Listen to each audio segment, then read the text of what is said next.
Hey guys, LolG here, and welcome back to another video. And basically, this is the start of a new series I'm doing on my channel called Topic of Discussion. Roll the intro.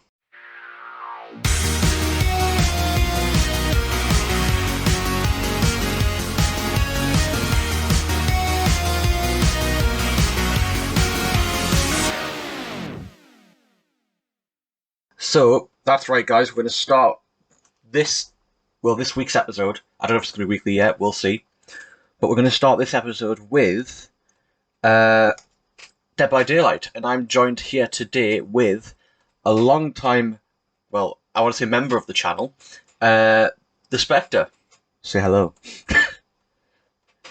Lovely to be here. Right, so I'm going to start with a question, and basically the Spectre is going to give me an answer, and I can join in on that answer, and then the Spectre will ask me a question, and we'll basically go back and forth with each other. So, Fair enough. my first question is Dead by Daylight related. Feel free to ask any non-Dead by Daylight questions, Spectre, with it being the first episode. You can ask me anything you want. Actually, Right, so I might regret saying that. So, so first of all, what collabs would you like to see in Dead by Daylight, and why? if there was to be a collab I would want to see, I think this has already been considered before, but I would like to see one with It Chapter 1 or 2. The whole concept of a clown that can turn into a spider and is your worst nightmare seems like it could be adapted lovely into a game like Dead by Daylight, but not really a dev, so I'm not sure how that would work, but I'm sure the spider aspect would be the thing most people fear, and in a horror game that seems essential. Yeah, I could really see that working. Um, I think it was the first thing that I thought of as well. But I could also really see Chucky in the game, similar to Victor. It would work in a similar way, except you obviously wouldn't have a main character it would spring out of. It would just be the main character. Yeah. Um, your turn to ask a question if you've got one. Right. My question is more on the recent updates, one of the recent updates of Dead by Daylight. There's been a lot of perk nerfs and most of them have been booted, but the question is, Dead by Daylight, the exhaustion perks are obviously like a survivor superpower, right? Yes. Dead Hard was considered one of the best along with Sprint Burst, but Dead Hard has seen some recent changes to it. What's your opinion on the change from it giving you invulnerability and a dash to being something that can only spare you for 0.5 seconds, and if you get hit, you do go down? So, from my experience of Dead Hard, as you know, I never really liked Dead Hard. I always used to use Sprint Burst. Um, Yeah. But from a killer perspective, I think the change is really good because Dead Hard was like the number one enemy of any killer, just as like Noed is the number one enemy of any survivor. Um, these changes allow the survivor to have a bit more. No, these changes allow the killer to have a bit more of a chance at catching the survivor. Like, let's just say it's end game scenario. They use Dead Hard before, just run at the gate. The fact that they're not invulnerable now is it changes the whole game for the killer really. Um, but also in a way it kind of doesn't because I see a lot of survivors now on running Dead Hard because of that reason. They're all going to Sprint Burst or other exhaustion perks. Um, Right. but yeah, I see Dead Hard really just being pushed out. Not a lot of people are using it anymore. Do you have any Yeah. opinions on that? Uh, I share some of your opinions. I always hated Dead Hard for how it would basically make the survivors basically impossible to hit with that one shot. They could dodge anything easily and get away. But I sort of miss the perk in a way. It gave the killers a sort of challenge which most killers did not know how to counter, and the people who did know how to counter it are now left with basically nothing that can challenge them in that way. So Mm. it's like there was this big thing you had to go up against, and now I've faced up against people with Dead Hard, and I haven't had any trouble with any of them. I've just been able to down them easily. It's sort of like it was a bad thing I hated, but now that it's gone, sort of missing it because the challenge is gone. Yeah, I can see that. I suppose in a way Right, your question. it did make the game a lot more fun. But Yeah, of personally, I'd never use it anyway. I would always go opt for Sprint Burst. course. Um, but yeah, so on the back of that, I've got, which actually links in quite nicely. If you could create three killer perks and three survivor perks, what would they be, and why would they be needed in the current state of the game?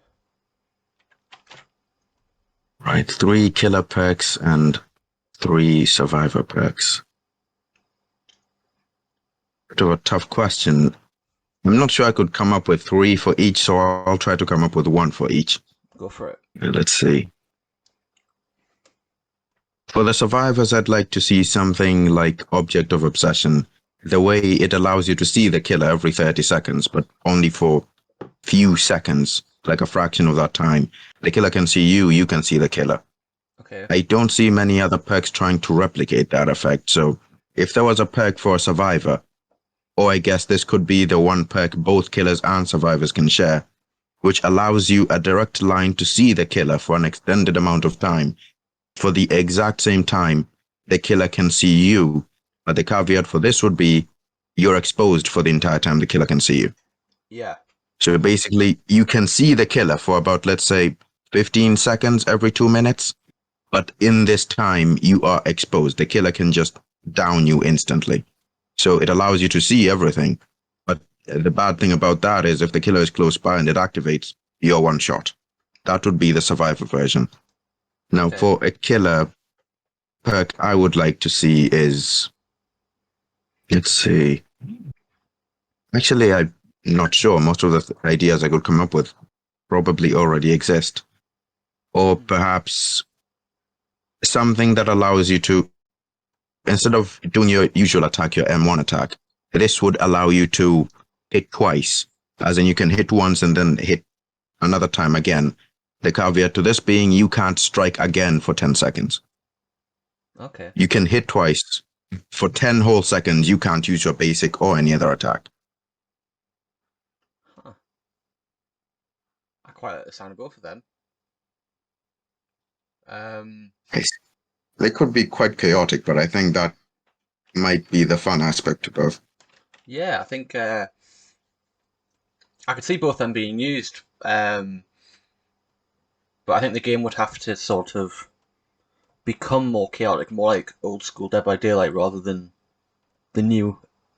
I would call it the new Dead by Daylight, where it's a lot more serious. I think the game's taken a lot more seriously now, but Yeah, that's a whole different topic. So, your question next. right. The nurse is a killer who's pretty much globally accepted as overpowered. In your experience using the killer and facing the killer, do you feel that's accurate that the nurse is the best killer in the game, and why?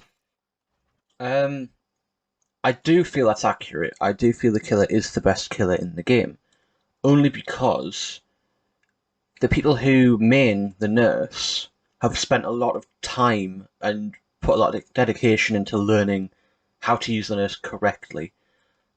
From me using it, I can't play the nurse because it's incredibly difficult to get right. Um, if you've got a highly skilled nurse with the right perks, it's virtually impossible to win against them. Um, so I do feel the nurse is really overpowered. It just depends on who's controlling the nurse. I personally would never ever mean the nurse. The Yeah, only the only period of time where I mained the nurse was when I was trying to get her prestige so I could get her perks because I feel her perks are very useful. But yeah, it just requires a lot of time to really get the nurse right, and time I don't have really. right. Next question. Um, if you could fix one thing about the game, what would it be? Fix one thing about the game. Yes. Right. I have to think about this.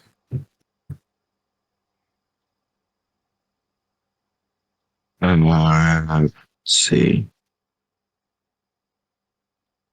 I'm not sure what I would actually fix, actually.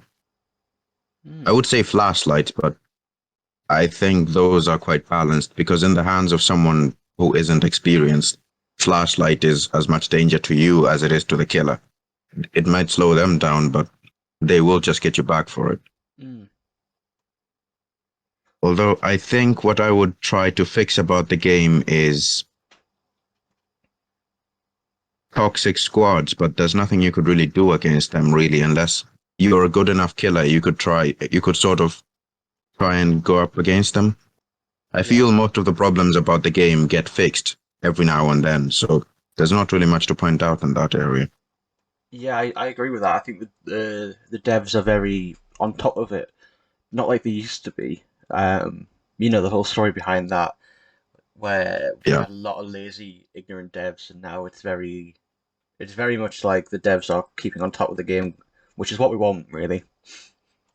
yeah. Um, and with the flashlight thing you mentioned, I think that kind of is fixed. It just depends on if the killer uses Franklin's or not. Franklin's and the one I've been using most recently, Lightborn, which basically makes flashlights completely useless against you. They don't blind you, but they also reveal the survivor's aura. It Yeah. kind of feels like cheating with the way I use it, but it saved me a lot from flashbangs and flashlights, which I am really thankful for. Is that a is that a blight or a wraith perk? Or is it none? Is it? It might be It hillbilly was actually. one of the chainsaw killers, Hillbilly. Yeah, I think it is hillbilly because it's not Bubba. Yeah. But yeah, your question. What would you say is the most overpowered perk in the game and why? Oh, so I can go survivor or killer here. Either one. So I think killers have the most overpowered perks. Um, Now I don't know which one I would go for because there's plenty of overpowered killer perks. But the two that pop into my head immediately, even after all the fixes, is Noed and barbecue and chili. Uh, I think barbecue and chili is probably one of the best information perks in the game, Yeah. without a doubt. Um, there is another I can't think of the name of it, but it requires a lot of practice using.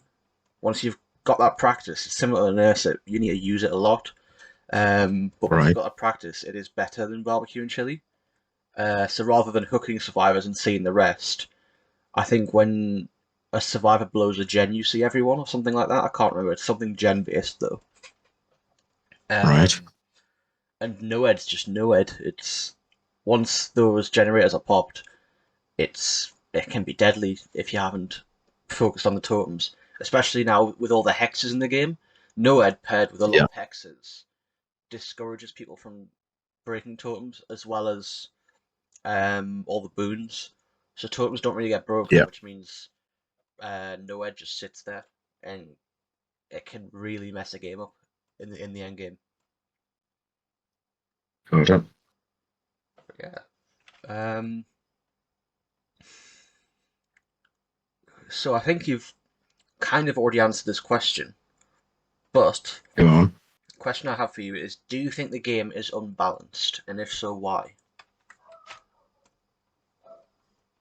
Right. That is a pretty hot topic question when it comes to balance because one killer versus four survivors wouldn't exactly seem fair. In some aspects, it is fair, but I feel a competent killer can deal with survivors easily and get a 4K. But the problem comes when a killer is playing against a survivor with friends, because at that point they're all coordinated. If you chase one, the others are doing generators. You switch to another, the others do generators. It feels like a match can end quickly. And that's when you end up with the kind of toxic squads, which at you might be picking your perks at the start of a match, see them as normal, and then they all switch to flashlights and they all have exhaustion perks. These are people who, at the end of the match, they will do 4 generators, leave one on half, and then solely focus on you and basically trying to make your life a living hell there. There's not Mm. too much you can do. If you pick one up, you get flashlighted. So basically, the match ends when they want it to end. That's when the imbalance comes in. But some might say it's not too imbalanced because if you have perks like Franklin's Demise, you can just knock those flashlights out of their hands. But the problem comes with not everyone will have that perk every match. So how do you fix something like that? See, I don't know how you can make the game balanced. Really, I think there's moments in the game where it is balanced, but there's moments where it's not balanced at all. Um, and I was just thinking there, what would the game be like if there was two killers in the game? And I think you could get away with that, but you'd have to massively nerf pretty much every perk, every killer perk. Um, Yeah, and also more than double the amount of survivors in a match. If there was 2 killers, you couldn't have 8 survivors. You'd need like 10 just to keep it balanced. yeah, And at that point, Gen Rush becomes incredibly easy. yes, it's incredibly difficult to balance out the game. Um, so what the devs are doing is honestly like hats off to them. I don't personally know how I balance out the game, but yeah. Your question. Right. All killers are functional to an extent because of their M1. But for the killers who have powers beyond an M1, who would you say is the killer with the most useless power? The most useless power. Oh, Yeah. it's a good job I got Dead by Daylight open, so I can have a look through the killers at the minute. um, ooh.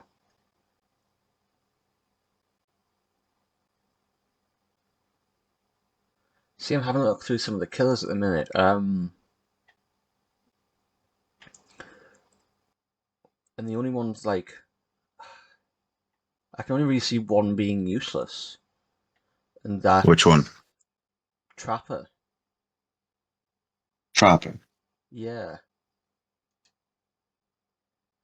because yes, his traps are his traps are technically are his power, aren't they?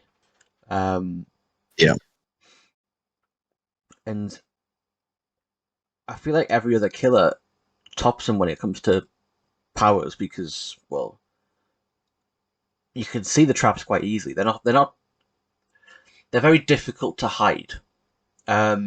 If you put them on a window or a pallet, uh, prime spot, or in a doorway, but if you're a careful Right. enough survivor, you can spot those traps quite easily. It's not like the hag's traps where they're very hard to see. Um, Yeah. so in that sense, I would say the trapper has the most useless power. Right. Do you have a different opinion? If you asked me, I would say Freddy's power is the most useless. Trappers, well, traps are useless, useless, but can be useful to someone who can actually use them. So, like the shack is a prime point for the trapper. If you put Mm, a trap either in the inside or the outside of the one window of the shack, an unsuspecting survivor might hit you with a pallet and then use that window. But the moment they use it, boom, you've got them. And they are going on a hook. There's nothing they can do. But I Freddy's whole power is your screen goes grey. He has the snares, which basically just makes a survivor scream, revealing their location. That doesn't exactly help Freddy too much. You can find survivors another way. And also where he can teleport to generators, which takes a few seconds and the generator erupts blood. yeah. A survivor can see that and run away. There is nothing that can really make Freddy catch survivors easily.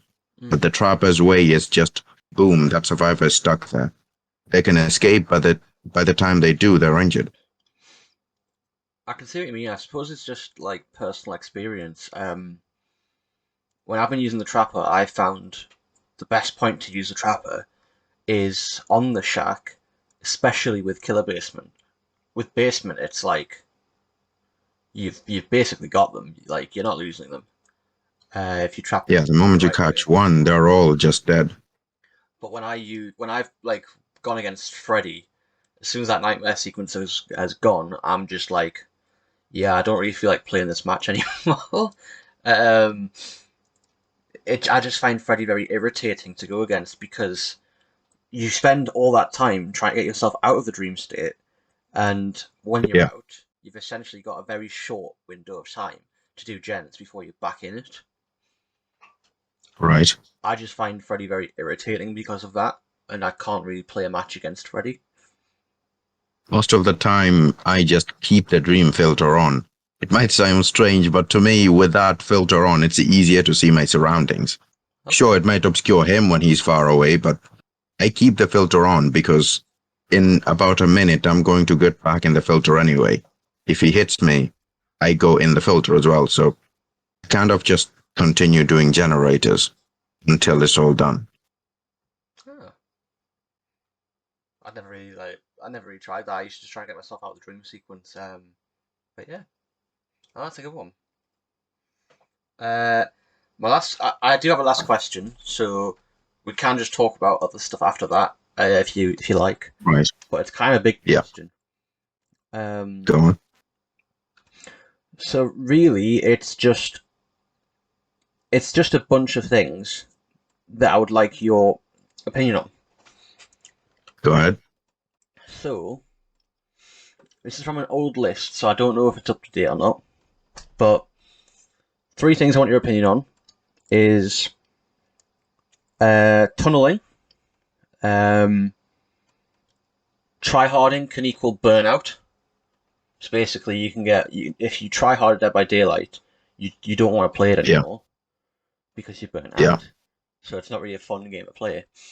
And the last thing is skill-based matchmaking, which I've got written down here. I don't know if this is correct anymore, but it was calculated Right. on kills and escapes, which means there was no skill involved. Yeah. Basically, if you got loads of kills as a killer and didn't ever get a 4K, you would be ranked as a high killer.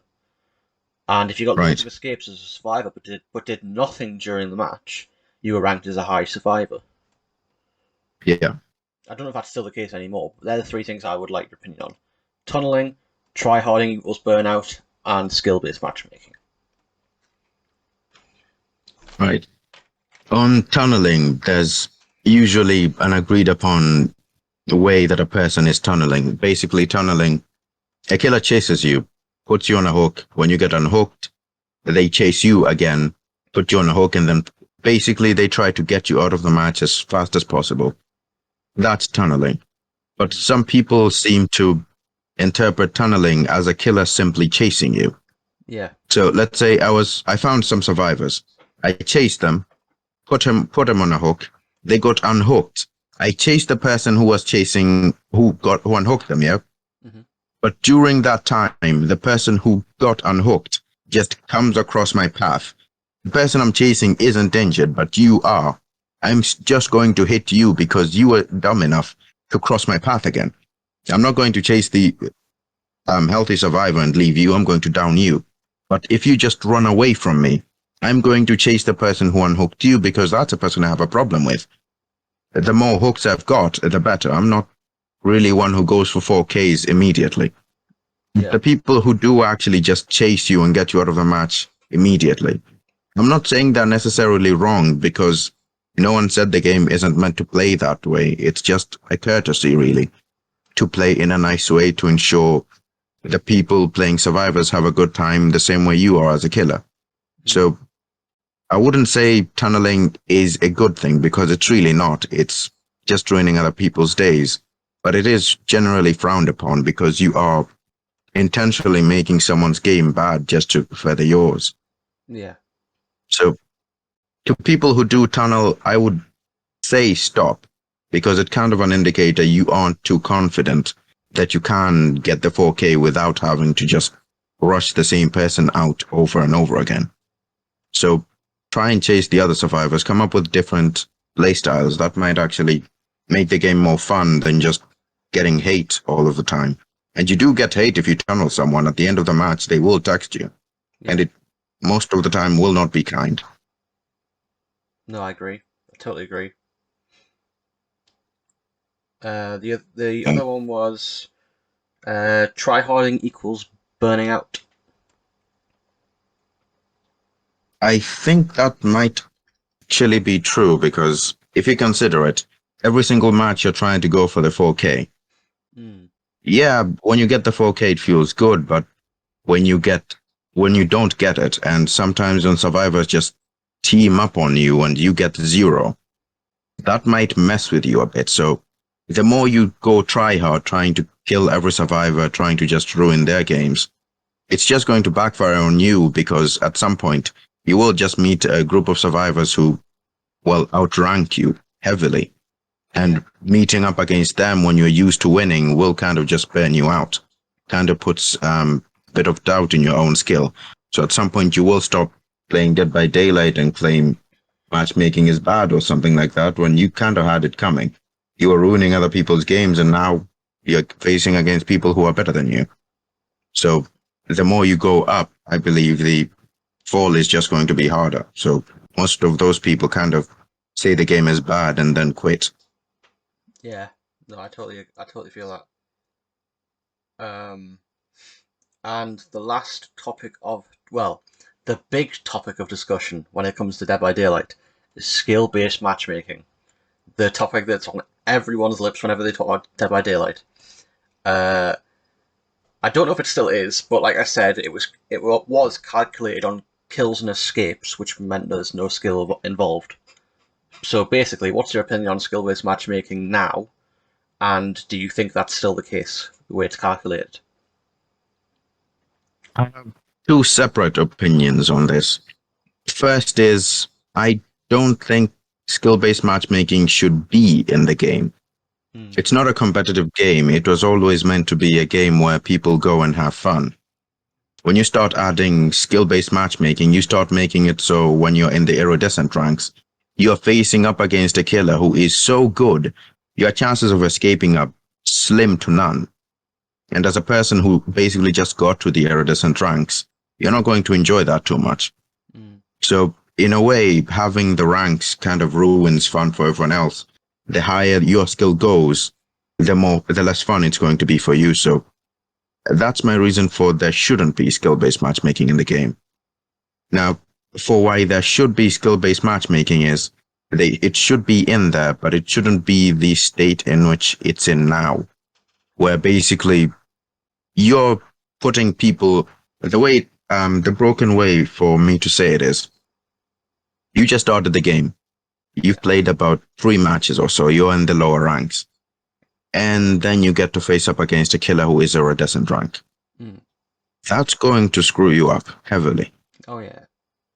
So if there is going to be skill-based matchmaking in the game, they should at least make it work and not make people who are lower suffer and the ones who are higher up have no fun about it. Mm. So they should have either kept skill-based matchmaking out of the game completely or just work on it a bit better so everyone gets to have fun, the newer killers and survivors and the veterans of the game. Yeah. So how would you come about like modeling skill-based matchmaking? Because like I said, it's based. Well, the version of it I know, it was based on if you were a killer, how many kills you got, and if you were a survivor, how many Yeah. times you escaped. So how would you like put points towards skill-based matchmaking? Right. For a killer, I think your points should go up for how many. It should A, count how many hits you've got in the match. But that should be the lower bar of how many points you get. So let's say that would add 1 point to your skill. Hmm. But hooking survivors, that's what should be the bulk of your points. You might hook them all, as in they all got hooked and they all die if you hook them one more time and all of them escaped. You haven't lost at that point. You hooked all of them to the point of one more hook and they die, all Hmm. 4 of them. So at that point, you didn't exactly lose. You sort of won because the criteria for a killer to win is basically a 4K or a 3K, which Yeah, doesn't make too much sense to me. You did all that work, it's just you didn't have too much time to finish the rest. So for a killer, it should be how many hooks you've got in the match. For a survivor, it should, even if you leave the match and you didn't exactly, uh, if you didn't leave the match, you died at the end. It should count how much time, the rankings it does, the iridescent ranks for, and gold and silver and bronze for how much time you evaded the killer, how much altruism you got, how many generators you did. yeah, That should be what survivors gain points on when it comes to skill. Generators show skill, altruism. So if you did go through the match, you just did gens and helped no one. That should also count something to your skill because you're willing to help other people. You're willing to leave the match, yeah, but you helped no one in doing that. I feel like that should be something that detracts from your skill. You kind of just are raising yourself up and everybody else is going down for you. yeah, So like the usual Claudettes who basically just go up and they go up the entire match. The killer does not see them a single time. They just do gens and hide and then leave and then their ranks go high. I don't think they should have sort of any right to go up higher than other people.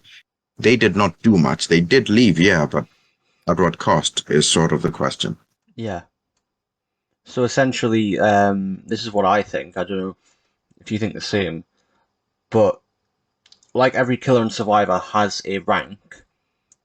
Yeah. Uh, do you think there should be an overall killer and survivor rank which goes towards your skill-based matchmaking?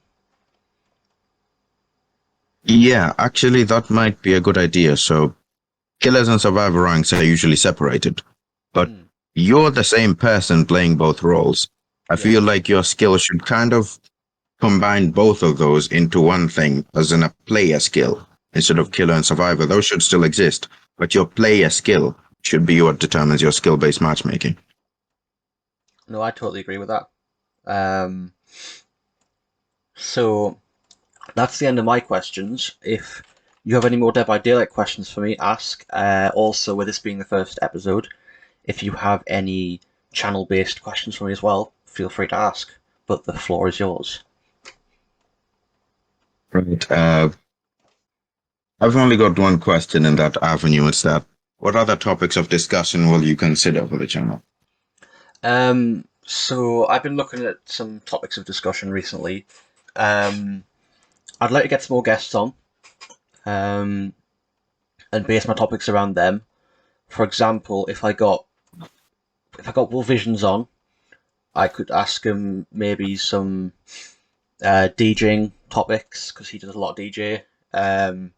I could do some real world topics, so like he's the only one out of us that has a full time job, so I could ask him about that. Or I Right. could maybe ask him about, I don't know, he plays WWE. I could ask him about that. Yeah. But topics I'd like to do some more. I'd like to do some music topics. So like behind me, I Right. have my rack of guitars. I I'd love to do a Yeah. guitar discussion. Maybe even do that solo. I don't know. I'd love to do a sound one because I do a lot of sound engineering, and maybe I could like because my computer's so slow. I've got everything on this one laptop that I'm doing it off of.